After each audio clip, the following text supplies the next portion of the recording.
Hey y'all, it's your girl Sarah. And Corra. And we are a truly wonderful pair. Throw on some PJs and relax as we discuss our favorite show of the week. And this week we'll be talking about Wonder Man, episode 1. So we're going to do this episode by episode. So the first episode we meet, did they say? Oh, his name was Simon Williams, right? Simon Williams, yep. His name is Simon Williams. We start the movie with, I guess, our introduction to the MCU's version of Wonder Man. They didn't say what year it had come out, but he looked like he was about 10 years old. And then we don't know how old this man is. No, that's actually a good question. We, to be honest, if you think about it a little bit, because this is only the first episode. Yeah. We don't know how old he is. We don't know how old what he saw was. We don't know what his powers are.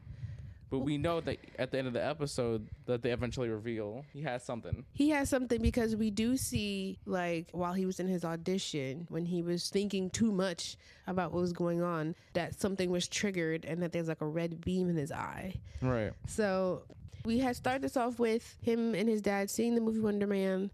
And then we cut to him in a trailer. At first, I thought he was on a train because it did not look like a normal room. But he was in a very crappy trailer on a set. We don't know what it was at first. We didn't know what kind of movie, what television show this was. It was just some random set we were introduced to. And it seemed like some type of horror show or something, because when they were blocking for the scene, the director goes and then the actress turns into a monster, and then her doppelganger or her double for that role comes up with some weird freaking wolf mask. Because he was in the trailer writing all his notes down, he then told the director literally all of his notes, which then pushed the production further than it needed to be, because he wanted to sit with the writer, again, give all his notes. They need to move this lighting because da-da-da-da-da. But one of the execs that was sitting next to the director was like, and why did we choose him? And then the director's like, well, he had a good audition. So, I mean, I'm sure he's not a bad actor. But because of his many, many notes, he then got kicked off. He got fired, basically. He was kind of being a douchebag, like straight up. He was doing way too much for an actor.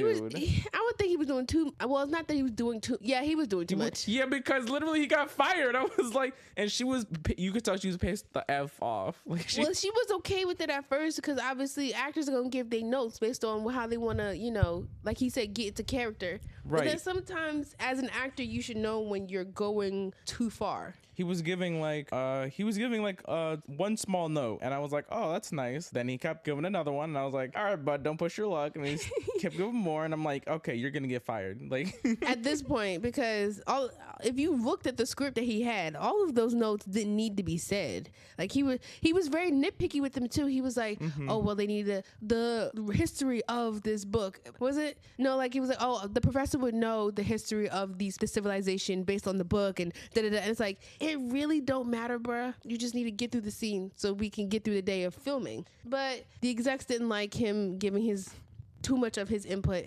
and they said, get off the set. And that was a series wrap on Simon Williams. That happens in reality. Like, basically, if an actor is doing too much, it's just expensive to get someone who might not be as good, but who just does their job. Yeah, they thought he was someone that could just do his job, but clearly not. So after he gets fired from the set, he then goes back to his apartment to sulk and somber or whatever. And then he finds out his girlfriend was going to leave him. How long were they dating that they were already moved in together? We don't know. We don't know anything about him. My thing is, if you were in a relationship with someone and you moved in with them, and he said, oh, we were just talking about adopting a dog last week, and you're telling me that something about commitment. Like, how is someone not committal if you moved in with them? Why would you move in with them if they're not committal? Girl, you just wasted your time and your money on these movers. Right, like if you're not gonna commit, like, but also it's very confusing because she's saying one thing, but also the thing she left off on, the last thing she said to him, well, obviously she uses commitment, but it's not really something that I think holds water because of what he says later. But I think what she said is, you're not letting me in. And I'm like, I think that's the part where we're gonna figure out what his backstory really is. And why he's not letting people in. Right, why he's not letting people in. Is it because of his superpowers? What are they? We don't know. We don't know yet because he's just Wonder Man. But from the movie we saw Wonder Man, what was his power, or was he just shooting beams from his hands? He was just I think it was just like a, what is it? It looked like a 70. Oh, it looked like a 70s, 60s spot action movie, like a Flash Gordon. Interesting, because I don't think he had any power besides maybe super strength in the movie, because he was definitely shooting beams from an object, from what I remember. But anyway, after his girlfriend dumps him and moves out, he seems like all hope is lost. He goes to a movie that shows old movies on film, and he sees a movie called Midnight Cowboy starring Dustin Hoffman. And it was very jarring because the movie goes on and then he just dies in the backseat of the car. He just stopped breathing. I'm like, what the fuck? What movie is this? Starting to question how old he is. Dustin Hoffman? No. Well, listen, you don't have to be old to not appreciate good cinema. I'm sure being an actor and doing his thing. No, but like, maybe there's a reason they didn't tell you when he saw that movie. We don't know much about anything besides he saw Wonder Man with his dad in the theater. Was that even his dad? Now, from the reveal at the end, we don't even know what's what, because it feels like we were being played here, because when he's at the movie theater, we hear Trevor Slattery from the original Mandarin from Iron Man 3. The second time he's in the theater. Oh yeah, this is the second time he's in the theater, because the first time is when he's a kid. And right. I like the emphasis on movie theaters, because regardless of how old things get, the experience of a movie theater is generational, right? It's a unique experience when you go and then the lights dim, you got your popcorn, and you're about to see a nice movie on film. So I think it's nice that they emphasize the experience of going to the movie theater. But he meets Trevor Slattery because Trevor's on the phone with someone, and he conveniently mentions a big audition for someone who's very desperate of an actor, as Simon is. So he's like, oh, this big audition that's coming. And so because Simon is curious, he wants to know what the audition is about. So right before the movie, Simon actually recognizes Trevor, not from being the Mandarin and a part of a terrorist group 10 years ago, but from an old 70s show where Trevor played Edgar Allan Poe. Oh, shit. You forgot that? No, yeah, I forgot that. No, I'm starting to put it together. So how old is he? Well, we don't know how old Trevor is, but again, we know that Simon is at least 30s. Just because he has superpowers, it doesn't mean that he's not young-ish, because we don't know when he got his powers. We don't know when he got powers. We don't know anything about him. We don't know nothing yet. So then he, what's it called? So he it's not like it was I need to relax. It's not like it was the 50s. It's not like it was the Addams Family. That's what I'm saying. It looked like a 70s movie. Yeah, he could have watched it on some kind of rerun on some channel. Exactly. I'm being ridiculous. And do you know how many? Are you knocking things over now? Oh Lord, our dog is just in the mix right now. She is feeding for attention. But with this day and age of streaming and just having access to all kinds of media, of course he probably seen it at some point. Again, he was also probably let's hope he went to school for acting. And when you go to school for stuff, they're gonna make you research all the things to, get your better understanding of the film industry. So after he basically talked Trevor's ear off, then they watch the movie, and then they leave the theater together to try, because obviously Simon wants to know what this big audition is about. And then he just spills that, it's Wonder Man, directed by Von Cork, who's supposed to be this Oscar winner director that's now directing a superhero movie, which I feel like now this is all a huge fluke. It feels like this is all about to be a huge fluke. But so he was auditioned for a movie a remake of Wonder Man for when he saw it as a kid with his so-called dad. Because again, we don't know if this is his real dad. And then they asked him at the door, which I found weird. And now I found that weird. You did say that at first because the guy. So no, we not yet, because we got to get to the part where he runs to the agent. Right. So after he gets the news about Wonder Man being remade, then he goes to his agent's office, right? Mm-hmm. And I need to get that actress's name, and I don't know her name, but I've seen her in things. And she's really funny. She's in The Blackening, right? She was in The Blackening. Yeah, she's very funny. She's a plus size light skinned girl, and I think she's awesome. And she was you don't watch Loot, but she was in the new season of Loot. She was Ron Finch's love interest, and she was MJ Rodriguez's sister. She's hilarious. I love her. I'm glad she's in things. So he goes to see his agent. and basically begs her to get her an audition for these people, for Wonder Man. She says no because the last day's auditions is the day that he's in her office, and she leaves for the day. I don't know why in God's green earth you would leave a man in your office. As you are leaving for the day, for your work day, you would leave this man in your office to do whatever the fuck he wanted with your stuff. Was she a part of it? Is she a part of it? Was she hired to hire him as an actor? No, because I thought I was overthinking it. I'm like, Marvel fans should stop overthinking things. Now I find myself way overthinking this. we are overthinking everything now. So she basically like, no, you're not getting this audition. Then he kind of just usurped his way on her computer and gets the information of where the audition is, calls the people, somehow gets his name on the audition list. And then this is when we get to the part where he shows up for first of all, his way to the audition, he is a shit driver. He's literally swerving back and forth. Oh my God. I hate drivers like that. I get that you are late, but your ass should have been there 10 minutes ago. Your ass should have been on this road 10 minutes ago. If you swerving in and out of lane like that, child, I hate drivers like that. Slow it the fuck down, because this traffic is not going to move because your ass is late. He was driving so recklessly, it was kind of hard to watch that scene. It was really hard to watch that scene. But he's swerving back and forth to the audition. He finally makes it. Then he meets up the guy, I guess the front person who's supposed to you're supposed to sign in for your audition and sign waivers. I don't know. I've never been on an audition, so if there are any actors out there that are listening, please give us any input. But when you go into an audition, do you have to sign waivers? Because I never thought that you had to sign a waiver to an audition if your life isn't in danger. You know what I mean? But he signs his waivers, and then the I guess front desk attendant, even though it was just like a fold up chair and like a lawn chair, he was like and asked him if he had any superpowers or if he was already super, because obviously the movie is about Wonder Man, but he was asking him like, oh, do you have any superpowers? That part was crazy because I thought, I was like, my brain was like, oh, well, that's a weird thing to ask. I didn't think about it because they never do that in other Marvel shows. Yeah, but none of the other people are actors, so it's not like we're seeing an actor within a show. So we don't know we don't know in other forms of, like, not even just acting, but other form of different jobs, like if they're asking, do you already have superpowers? Because if you realize, we're already 20 years deep in the MCU. We have Iron Man, we have Steve Rogers, we got Thor, we got Loki, we got all these people that the people in the MCU, the mundane people in the MCU already know. So it's like, it wouldn't be too out of pocket to be asking, do you have superpowers? But also, why specifically this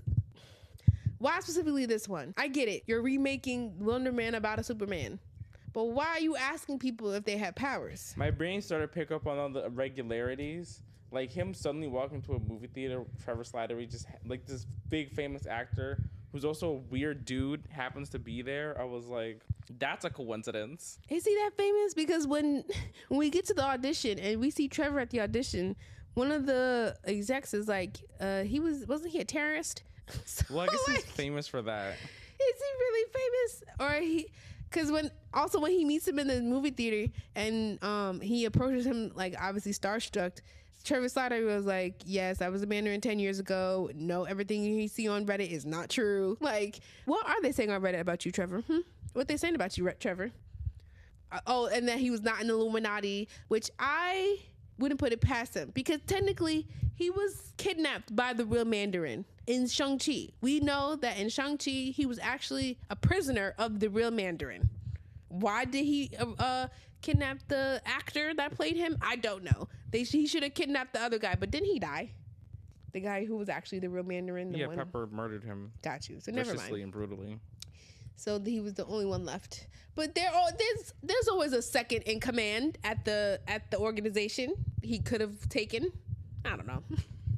So we see Trevor at the audition, and then he sees that Simon is getting too much in his head, trying to give him pointers to tell him to just get out of your head and go based on instinct. And then we see Simon's audition, and it was actually pretty good. It wasn't, a terrible take on the role. After he gets out the audition, they go for a drink to kind of celebrate. And after they go for a drink, Simon leaves to walk home and realizes, they've rebuilt the Chinese theater. And from Iron Man 3, I forgot it exploded. It exploded in the third one. What was that scene? Happy was trying to hunt this guy down covertly, and then he does the thing with the metal thing, and he blows up. Oh, like he bit some metal thing that activated his power, right? Right. And then he blew up because if like they tried to put the thing in you, sometimes it doesn't always work. Or either that, or his mission was to blow up. Either way, he blew up and it fucked some shit up. But now it's rebuilt, and Simon walked past the star of the director of the remake for Wonder Man and sends it to Trevor Slattery, and then Trevor gets a phone call from who we don't know, but the phone call indicates that he was supposed to make point of contact 3 times. And the 3 times he made point of contact was what? Movie theater. The movie theater. Audition. Drinks. And then they went out to get drinks. So now they've built a relationship, but they built a relationship, but at what cost? This seems like point of contact. They do that stuff in the military, right? Oh, yeah, like when they're trying to hunt somebody, or they're like... When they're observing someone, they're trying to get intel on somebody, going undercover or something. I know that's something they do, like how many times have you had point of contact or something like that, right? Right. Very covert mission going on here, but for what? Obviously. And then the guy on the phone says that he's a danger to himself, or like he doesn't know that he's the most dangerous man in this world right now, and that whoever is on the phone he's best in his care. I'm like, what the fuck happened? Like, what do you mean his care? When did he get superpowers? And I wonder what they are. That's really what it left me thinking at the end of the day. Yes. What are his superpowers? Obviously his red eye activated something. So when he was in the bathroom after his girlfriend left him, and we thought that the apartment was shaking because due to maybe possible nearby train tracks. Was it train tracks, or was this man literally shaking his entire apartment because he was angry? Who knows? I'm now thinking I'm getting gaslighted by a superhero show. I feel like after that phone call, I done got gaslit in this whole episode now. Mm-hmm. Because is anything that we've been seeing real? Is that even his daddy? Who knows? But now, not only was him meeting Trevor a setup, but now it's starting to feel like possibly is this Wonder Man thing a setup? Because how powerful is this man on the phone? And how big is his operation? You know? Good point. Well, we'll learn more in episode 2. Ooh. Episode 2 of Wonder Man. And so we're not quite sure his powers just yet, but we're still, I guess, getting teases of how possible of a threat Simon Williams is. Yeah, we start this episode off with Trevor talking about his life on this airplane next to this Asian woman. He was saying how, we see a picture of him and his mom, and we could at least assume that when he was growing up that he didn't really have that good of a life. Like his life was he kind of lived in like a bad, not a great neighborhood, didn't have the best living conditions. But you could tell that this is definitely acting is like a part of his life since he was very young. His mom was very supportive of his choice for acting, yes. Right. And it feels like he's like kind of really getting friendly, getting close to talking to this random woman he meets. Like you could tell he's the kind of guy who's very like friendly. He's telling her like, oh yeah, I was like I've been 13 years sober since Iron Man 3, which is, congratulations for him, I guess. Is that really since Iron Man 3? When did Iron Man 3 come out? Do you know? 2013. 10. Oh shit, it is 13 years because we're in 26 now. This was in 20. Nope, this came out in 26. Even though they filmed in 25, It came out in 26. So technically, yeah, it'd be 13. That's crazy. That is pretty crazy. I was 12 when I watched that. So it was 13 years ago. That's interesting. So yeah, he's just like enjoying himself. Like it's kind of like a nice little like moment in time. Then he gets like immediately arrested by the FBI. Like I would say definitely you could consider this like police brutality. Like I was saying, definitely felt like police brutality. Like they had 5 guys on one. I mean, Ben Kingsley is like not a young man, I want to say, because like obviously he's, he has wrinkles. He, his hair's growing out, so you could see that like his hair isn't all there. It's definitely graying, definitely getting, if that is his real hair. It looks like real. If not, the wig department did great on that. Did a pretty great job. He gets arrested. They call him in and they leverage because he was in a prison cell, and during his time in one of the Marvel one-shots, which takes place after Iron Man 3, since he's obviously an actor in prison, he doesn't know what to do. He leverages his position as the Mandarin as an actor. He tries to act his way into being tough. Then he Then one of Mandarin's guys grabs him, puts him in a cell for like 13 years. Oh yeah, so when he was in jail, it was right after Iron Man 3, and then you're telling me so then how long did he serve in jail for? Because he didn't serve his full sentence. That's what the guy said. I would say like maybe 5 or 6 months, but also that shouldn't. The fact that they're leveraging that against him, it shouldn't be something that he should have to own up for, since that was totally out of his involvement. Yeah, he was just an actor. And he basically spent time in a foreign prison. If you think about it, he spent time in a foreign prison. So he's been in jail for as long as he needed to be to serve his fucking time. Not just any normal foreign prison. It was the Mandarin's prison. So his conditions seemed tame compared to what it could have been, especially in other countries, because certain countries don't have good prison systems. It's even worse than ours. Yeah, I will say though, it seemed much more humane. So Trevor is talking to the FBI agent about the next steps to capture Simon through texting, right? Yeah. So through texting, they're trying to say like, oh, we want you to do a 3-point of contact and then continue to check out his life, like because they were trying to figure out how best can we figure out how to contain Simon Williams. They somehow know he has powers. We don't know anything about him having powers. Or his extent of his powers. We don't know what his abilities are. And we were also contending with the fact that we don't know why we don't know to who he's so dangerous for. Like, how did he get these powers? Well, yeah, how he got these powers to begin with, yeah. And also, like, why they're trying to capture him. Because this doesn't seem normal. Obviously, it's not like Sword asking him, oh, can you work with us? Like, we're giving you a free internship. What's Sword? Sword is space? Sword is space, yeah. Okay. And the guy that Trevor was talking to is from the Department of Damage Control. Yes. Okay. It's not like Sword asking him for like an internship or something. And this is like some random guy talking about this department that we've heard very little about. So I would assume this is another like government agency. This does seem like a government agency at first, but now that I'm thinking about it, it feels more like a criminal organization pretending to be a government agency. There's a lot of those in Marvel. Isn't that all the government agencies? Well, in reality, we're talking about reality versus Marvel. In Marvel, the government is more of a positive force for the world. Don't ask me questions. This is the way that works in Marvel, as I know. S.H.I.E.L.D. is mostly good, even if they do terrible things to get there. S.H.I.E.L.D. is dismantled. S.H.I.E.L.D. is back up. How was S.H.I.E.L.D. back up? They rebuilt it after, what is it? Remember Age of Ultron? What do you mean? They rebuilt S.H.I.E.L.D. and then they did Sword too. Sword is just another version of S.H.I.E.L.D. They never rebuilt S.H.I.E.L.D. At what point did they rebuild S.H.I.E.L.D.? After that was in Captain America 2. But at the end of Avengers Infinity War, we see Fury riding in like a black SUV with like a bunch of agents. We can assume that he is still S.H.I.E.L.D. And I thought that's when he started Sword. No, we don't know when Sword was started. We don't know what Sword is. They didn't explain Sword yet. It's very confusing. So all of these government agencies they have splinter cell organizations. They're not actually those organizations. But what I feel the MCU is trying to come across, at least with the DCM, or no, Department of Damage Control, DDC, almost like the CDC. You see how they did there? They're trying to make it like another government thing. That's why they used the FBI to arrest Trevor.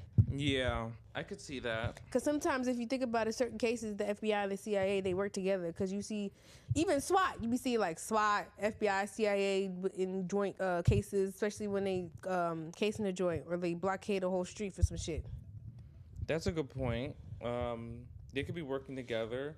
We don't like I said again. This is because he at some point I know he dates Wanda in the comics, so maybe this is like maybe he's another Reality Stone user. That could be why he's so dangerous. And that would also fit into Marvel's TV show chronology as well. If Vision Quest is coming, then that means he might have a cameo appearance. We'll see. I feel like if they are going to do that, because they're like pushing some of their secondary MCU characters into their TV show lane so that at least they could continue their stories without it being a full-length movie. Because now people would request, like, requesting a Black Widow movie. Like, she should have had her own movie. Of course. But because of the whole debacle that happened, I feel like then they used Falcon and Winter Soldier as a show versus a whole movie. You know what I mean? Because that Falcon and Winter Soldier definitely should have been just a movie. I feel like that was definitely extended a little bit. But I'm not saying I didn't enjoy it. No, yeah, it should have been. It's also that also begs like a whole other question, but that's not what we're gonna get into today. let's just focus on the show. Simon meets up with Trevor, and I noticed that it was like a really sunny day. They Simon says that his apartment is trashed. Did you talk about the deal that he made with the apartment? Yeah, so they were leveraging, like I said again, I kind of skipped over that. They were leveraging the fact that he was the Mandarin. They were thinking that they posited that he could or could not have had killed the person in the video. Like you remember in Iron Man 3 when he shoots the person. Trevor says it was a blank, but the government says it's nebulous enough that we're holding it against you and you have to work for us. Because they panned away before he could shoot him. But I feel like we saw that scene that showed that it was all fake. Because they filmed the scene, we saw that it was fake, they zoomed out, and then we saw that it was a blank. They did, but the government operates on nebulous waters a lot of the time. Yes, and they can lie to you. So that's not without, you know, they can do that. But they basically said, we're going to put you back in prison, not only because you didn't serve your sentence, but also because it looks like you killed what looks like a senator. So it's either trick this guy into doing what we say, or we're going to put you back behind bars and you got to serve out an entire another sentence after being totally sober. Basically. Which so sucks. He technically already did his sentence under the Mandarin's prison, and then he would have to do another sentence in the U.S. government system, or help them out trying to, I don't know, get intel on Simon Williams. Pretty much. He had there's no choice between that, to be honest, because why would he go back to... Yeah, I wouldn't want to go back to another prison again after I just got freed from that whole shebang. Yeah, but after we see all of that, he talks to the agent. They try to, talking about what he can do to trap Simon. Then fast forward to present day, Simon and Trevor meet up, and it looks like a really sunny day outside. Like, it looks like a really nice day. Simon says oh, wait, no, I skipped that. Oh, my God. Okay, no. Okay, I was about to say, you skipped like a whole scene on why they hanging out. So then we skip to Simon's agent calls him, and she's kind of super irritated with how flippant he's being with, like, getting the Wonder Man audition tape in to her. And she's like, she's very irritated. You could tell she's a very busy woman, and she kind of is like, get your effing, like, shit together, because, like, I'm not going to deal with this. And... he's trying to get into the headspace. He's trying to self-record himself. For the next step, for the Wonder Man audition. But we see as he's trying to do it, he can't. But that's because he's now relying on himself as opposed to relying on his girlfriend who just broke up with him. And so he's like emotionally not very put together because of that. Like he's kind of falling apart a little, you can notice. And the way the show conveys that is through when he's in his apartment and he's trying to reference his girlfriend and him doing the audition tape so that he can do it for himself. And as he's failing to do it, you can see him getting angry, and then a bunch of energy like explodes, and then you can see from the outside perspective, like it's like a gust of wind. It's a gust. So when they show that he gets really angry, and then they cut to the outside or the exterior of his apartment, and you see the gust of wind, we don't really know where the gust of wind came from. Corra thinks it's possibly him just emanating off the anger energy, but I think he punched he aggressively punched his wall and left a huge bullseye, or damn near broke his wall. Yeah, like we see it later at the end of the episode, but it's a lot of damage. Like it's significant enough to notice when you walk into his house. I would say it looks like a soft Hulk punch, the way that the damage on his wall was left. And I don't know how much the agency told Trevor of his extent of his powers, but the fact that he looked at that and understood that he could be possibly fraternizing with such a threat on a very like low key level, like he has no real security. There's no like agent on him just following him around to make sure he's okay. That too, like this whole deal sucks in a way because I mean, who's really protecting him? Like who watches the Watchmen in a way? Like who's watching these dangerous individuals if they accidentally go and like blow up a school? Because like in the original Civil War, they actually did like blow up a school. Holy crap. That's the inciting incident for the Registration Act. The Registration Act. The Superhero Registration Act. Try to force the heroes to sign up. The government. The Sokovia Accords. They called it the Sokovia Accords in the movie. In the comic books, it's the Superhero Registration Act. Oh, boo-hoo. Which I think calling it the Registration Act was way more real, but you have never called it the Registration Act. This is probably the first time I ever heard you call it, because you're only reading comics recently. I read comics all of the time. Yes, but I you're mostly recently refer reading to more it comics. as no. I mostly refer to it as the Superhero Registration You're Act. recently reading more comics now versus when you used to watch the movies more often. You don't watch them more than you do the book comics. I will let you on a little secret. Do you know what Ultimate Alliance 2 is about? What? It's about Civil War. It's literally about that. That's why no, it's not. It is. Ultimate Alliance 2 is about... Oh, 2. Oh, okay. Two, you didn't say 2. 2. You said Ultimate Alliance. 2. I said Ultimate Alliance 2. You never said 2. I said 2. You did not preference the 2. I meant to I would have say 2. agreed. I agree with your 2 because I did not play it to the end. Yeah, that's how it goes, and that's, you know, who stops these people from lashing out emotionally. Getting back to the show. What is it?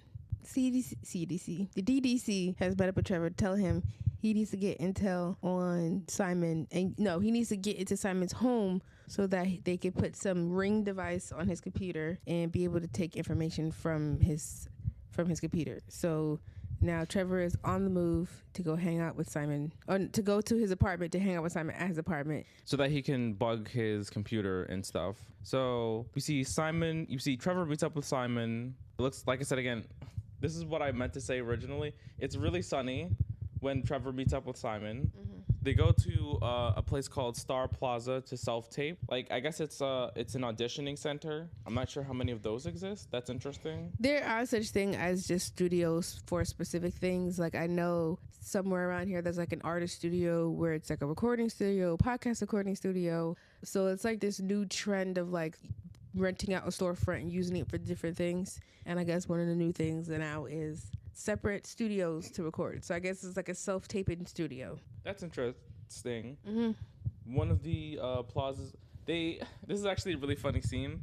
So they get there, they get a space, and one of the women who owns the place, is like, you can rent it, but we have to read you the lines. And you can kind of see in her head that, like, she's trying to act.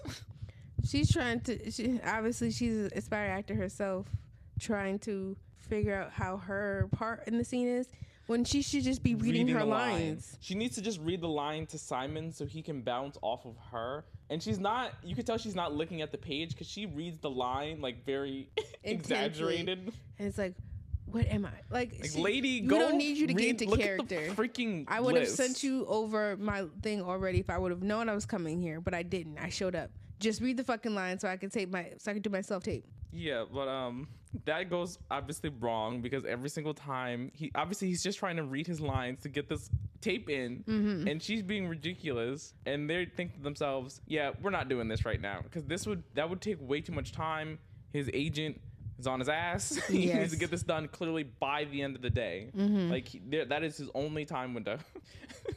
So they leave the studio, and then Trevor tries to find an alternative of where they could do another self-tape. And they end up at his apartment where... Oh, yeah. I forgot to go to his apartment first. Yeah, they go to his apartment first, and you see all these books and all this, like, memorabilia. Like, I heard... I haven't seen like a film actor study, mm-hmm. to be honest, but we've seen it in shows like Only Murders, where we see Oliver's face, and it's very, like, decorated. And I guess... Well, Oliver is a theater actor, so it's not the same. But I would still say a dramatic actor. A dramatic actor. I'm wondering, like, when actors get old, do they really take all the things in their roles, and do they really just, like, not stockpile it, but do they really just, like, keep it in their apartment like that? I would assume, first, most of them have houses, so I feel like they would have a wing or a room or a hallway for all the memorabilia. But I would assume so because a lot of the time you see interviews with actors in, like, the more known roles of, like, oh, what did you take from set? So there's clearly, like, at least some type of, like, not want to say museum or shrine, but more of just like cases, like a library case of all the memorabilia from previous sets. Right. And I guess in that way too, it's interesting because people do collect stuff. Like I collect unnecessary things that I might find useful later. So in a way, like over time, people I guess naturally collect stuff, and that's the way they collect things. So they have more interesting things that they collect due to where they're at and what sets that they're on. But they're in his apartment. They talk about how Trevor mentions how props can carry certain traditions as they're passed down from actor to actor.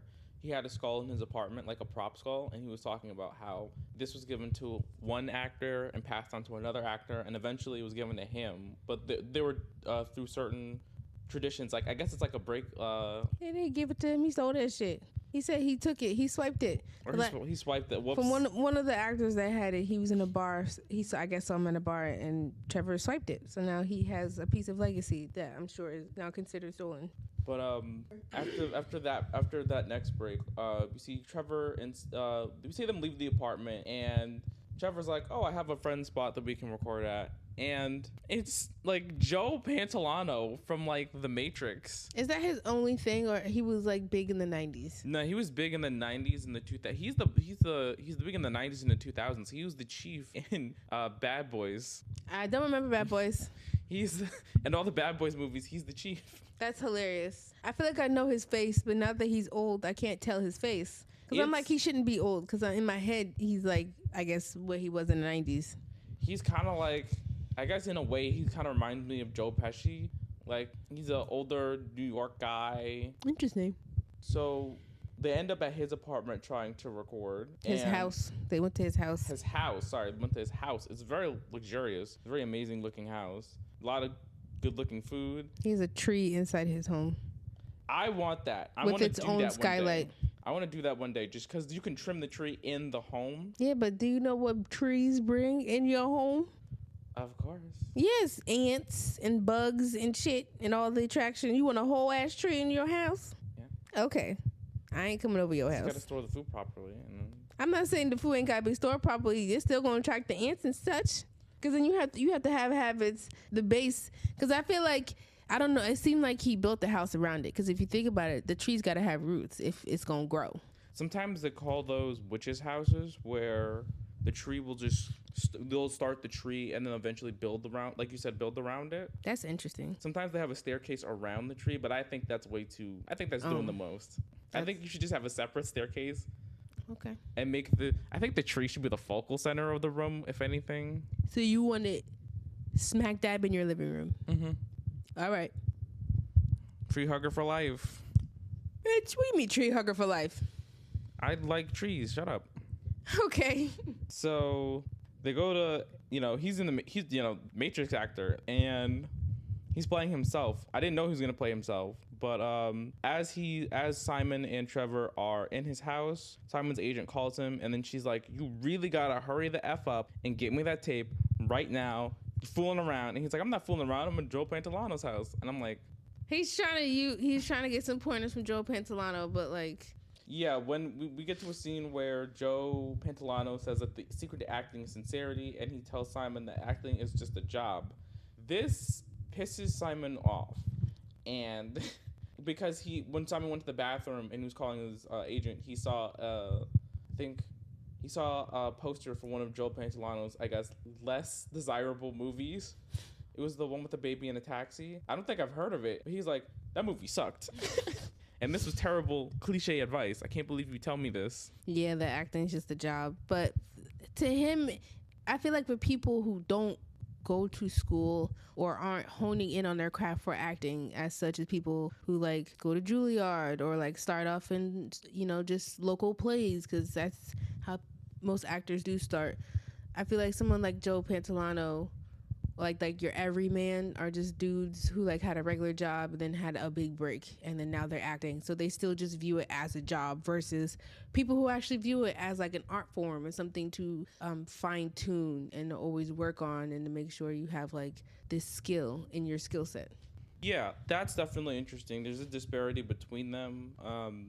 And generally, this is really meta coming from Marvel, where in the MCU has also been criticized sometimes for maybe their worst movies being that actors were a little bored on set. Yeah. But... and their choice in said character. I mean, Edgar Wright, guy who made Scott Pilgrim, he was like, he was booted off of the original Ant-Man. Was he really? He was, because of creative differences. Oh my God, that movie would have been so much better. Yeah, we can guess that they were trying to force him into... They try to force their directors into a style, and that he would have turned Ant-Man into basically... Ant-Man would have been like Scott Pilgrim times a million. That would have been it would have been awesome. so many comic references. I feel like it would have been a comic itself. It would have been so much better. I detest the Ant-Man movies. They're not great. I like the first one though. I think it's the fact that he got 3. It could have been Paul Rudd as an amazing. Like Paul Rudd is already amazing, but it could have elevated his career a lot more.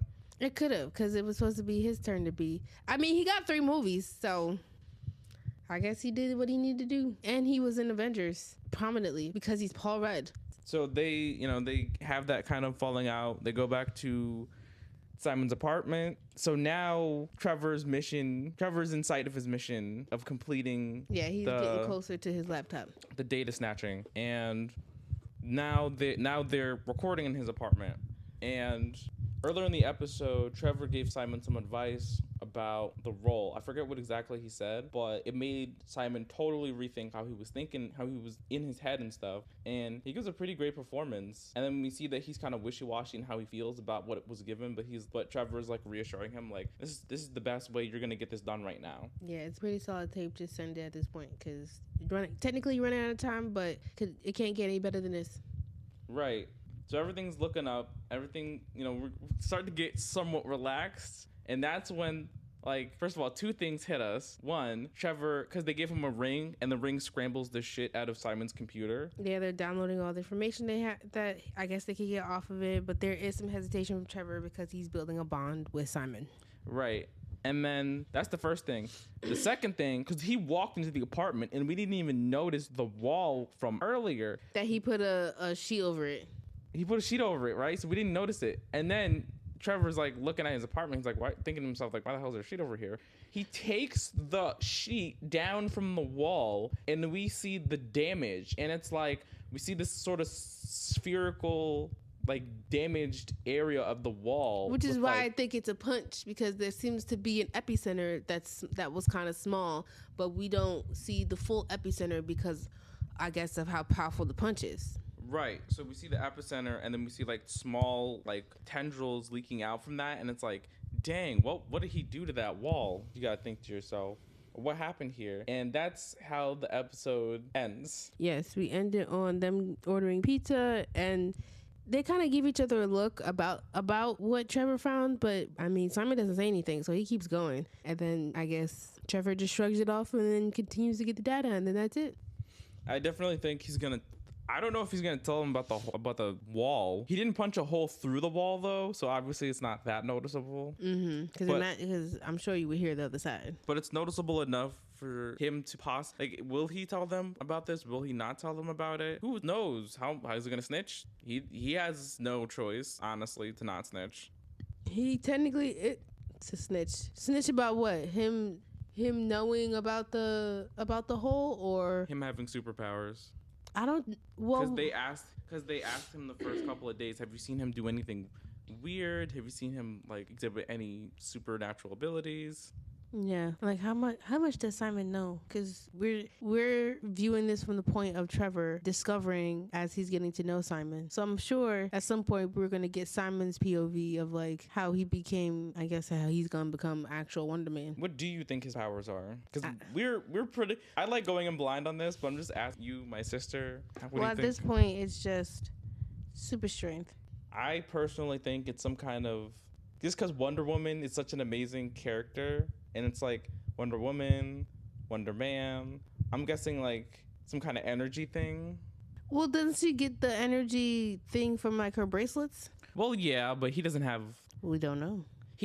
That's confusing. In the comics, he does have bracelets, but obviously you can't one-to-one copy Wonder Woman. So right now we're just focusing on his strength, it seems like, and how far that strength can go. Or, like you said, whatever other energy he could be emanating. Right. On to the next episode.